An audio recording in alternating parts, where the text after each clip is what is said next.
Hi, this is Kivo of CA Bike Tours, and in this video I'd like to show you how you can seat the bead on a tubeless tire without an air compressor or a CO2 cartridge. So if you do your own mechanic work on your bikes, you know there can be a challenge setting the bead on a new tubeless tire. If you're lucky, if the bike gods are kind to you, you can inflate a new tire with a floor pump. That usually doesn't work for me. Believe it or not, there are videos of people putting gasoline inside tires, igniting the gasoline, and using the resulting pressure rise to seat the bead. Well, I'm not going to try that. Most people use an air compressor. I have one. Last year, though, my compressor was lent to a friend. I needed to put on some tires, so I looked into using gas reservoirs instead. And the common reservoir are CO2 cartridges. I'm not wild about them. If you're in the backcountry and you expend your cartridges, well, you're out of luck. Also, you cannot fly on an airplane with the CO2 cartridge. But it turns out you almost always have an air reservoir available to you. That's an inflated tire. So I'm going to demonstrate next how you can use an inflated tire to seat the bead on a tubeless tire. So let's set that up.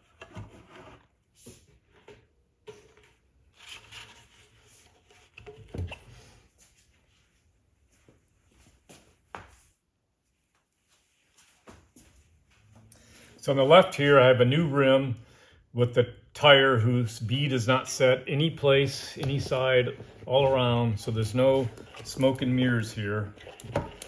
On the right, I have a tire with about 50 pounds of pressure in it. So this is my gas reservoir. And now I'm going to connect a tube between the two tires.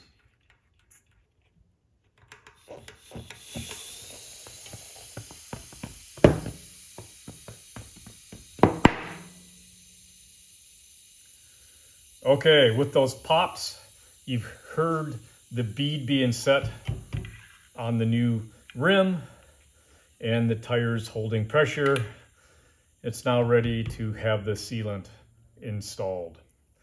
A little backstory, I'm getting a new front wheel here. The reason is last year in the Great Divide ride, on my rear wheel, the stand's rim failed quite badly. So I don't trust the stand's rim on my front wheel. So I got a new wheel built up by Peter White Cycles, a velocity rim, and a Schmidt Dynamo hub.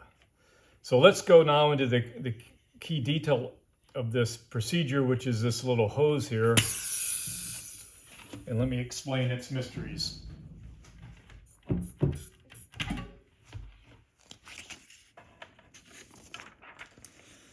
So the best choice of tubing to do the transfer that I found is 3/16 inch ID vinyl tubing. And I got it at a big box store. There are two of the choices I know that work. One is 1/4 inch OD polyethylene tubing. This is what's used to connect ice makers on refrigerators to the water supply.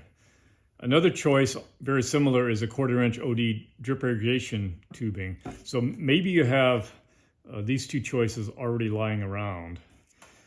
The little disadvantage of these 1/4 inch tubing is they're a little smaller diameter inside. So the tubing fits only readily over the threads of the valve core itself. It's hard to get the tubing on the threads lower down of the valve stem. But even this contact just on the valve core is sufficient to have a successful air transfer. So we're using a wheel as a gas reservoir. That wheel, the tire has a valve stem in it that needs to be depressed. So we need a way to depress that, and there's a very simple way to do that. Is I took the 3/16" tubing, and with a needle I passed a thread through the diameter of the tubing, then I tied off that tubing. And I positioned the depth of that thread such that the valve core would be depressed when the very end of the tubing is on the topmost few threads of the valve stem. Another way to do this is pretty simple, is you take some scrap cable, shift or brake cable, unwind an individual strand, and then that strand is sharp and pretty stiff. It will fit, you can push it through your tubing, and that strand is stiff enough to depress the valve. So there's not much more to this, just a couple little additional hints. To be successful, the air transfer needs to be as rapid as possible. And for that end, you want to clean your valve cores. So here's a core with sealant goobered up on it, sealant around the sealing surface. And so you want to clean all that off, get out your valve core removal tool. Also, if the shaft of the core doesn't slide freely, if there's resistance, that means there's sealant up inside the core that resists the airflow. So what I do is I take a piece of cable again and use that as a poker to clean out the core. Also, you notice when I filled up the new tire, I had it horizontal. I didn't have it loaded against the ground. So I find that is helpful. If instead you have the tire on the bike, the wheel on the ground, where that point of contact with the ground is, it's hard to get the tire to seat there. And a couple obvious things. The bigger the pressure in that reservoir, the more likelihood of success.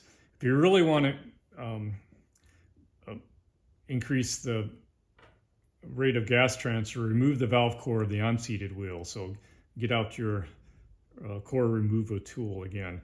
Once the bead is seated, you can remove the pressure and the bead will stay in place. So I've tried this technique now about half a dozen times practicing for this video, and it's worked every time. So when I go bike packing, I carry a high quality pump. That's what I rely on.